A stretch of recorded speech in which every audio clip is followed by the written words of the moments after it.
Bismillahirrahmanirrahim. In this video, I am going to present one of the Mayer's principle, the multimedia principle. This principle is focused on nurturing the generative processing in the mind of the student, and let's see what this is about. So, according to this principle, learners will better if you will provide words and the pictures rather than the words alone. The reason being that it gives an opportunity to your student that they make the verbal model and the pictorial mental model, and they make connections between them.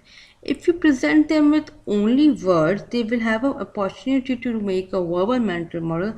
However, they are less likely to make a pictorial model or to make connection between the two models. So that will lead to less student learning than the words and the pictures both. You can consider this principle as the starting point for all other principles because it indicates that the learners perform better when exposed to words and pictures rather than the only words. Now, it can be spoken words or it can be written words, which we can consider applying other principles and decide that. So let's apply it.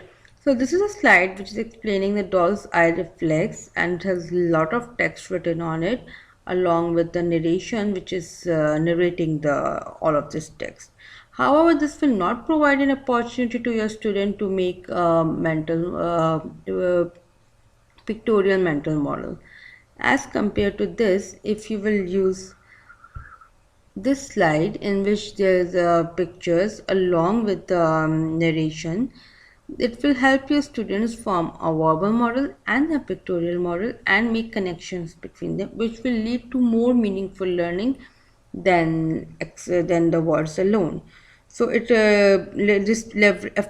leveraging these pictures and words will lead to foster the generative processing. So you can, to address this principle, you should use images to illustrate the key points, and you should ensure that all images are there to enhance of or clarify the meaning. Sometimes what happen is that we use images like this just to be decorative, to make it visually more appealing. However, it does not foster the generative learning. But this slide, this picture I've shown just to make you like imagine like how does a person makes pictorial mental model in his mind.